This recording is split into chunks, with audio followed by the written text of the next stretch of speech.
தூக்கி தூக்கி போடணும். எனக்கு மட்டும் தீபாவளி முன்னாடி நாளே வந்துட்டுப்பா. என்ஜாய் பண்ணி கொண்டாடணும்ப்பா.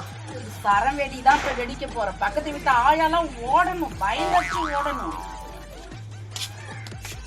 யாரு அது ஏன் பட்டாசு தூக்கி போடுறது? அம்மா பரணி, இங்க வாமா. அம்மா நான் தாம்மா தூக்கி போட்டேன். நான் பிக் ஆண்டி, நீங்க பட்டாசு வெடிச்சிட்டு இருக்கீங்க? அதுவாமா, என் பேர பசங்களாம் படாசு வெடிக்க மாட்டேன்றாங்க.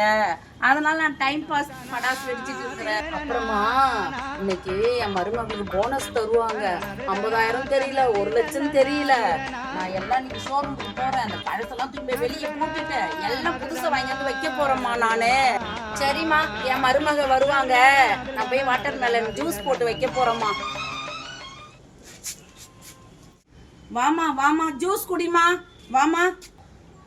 என்னம்மா போனஸ் 1 லட்சம் கொடுத்தாங்களா 2 லட்சம் கொடுத்தாங்களாம்மா? அம்மா டாடா ஏசிலாம் வர சொல்லிட்டேம்மா. நைட்டு போய் எடுத்துட்டு வந்துடலாமாம்மா? என்ன எடுக்க போறீங்க நீங்க? அம்மா போனஸ் தான் வாங்கி வந்துட்டியாம்மா, அதை போய் எடுத்துட்டு வரலான்னு சொல்லிட்டு தான் கேட்குறேம்மா நானு. அத்தை 1000 ரூபாய் போனஸ் கொடுத்துருக்காங்க, அதுல என்ன போய் நீங்க வாங்க போறீங்க? என்னம்மா வெறும் 1000 ரூபாய் வாங்கி வந்துட்ட? என்னம்மா பிக்காண்டின்னு ஒரு பொண்ணு வரும் இல்லம்மா, அதுகிட்ட வேற சொல்லிட்டோமா, அது ஊர் பூரா என்ன அசிங்கப்படுத்திடுமா. 1000 ரூபாய் தூக்கின்னு ஒரு போனஸ்ன்னு வர என் பேத்திக்கு டைப்பர் கூட வாங்க முடியாது.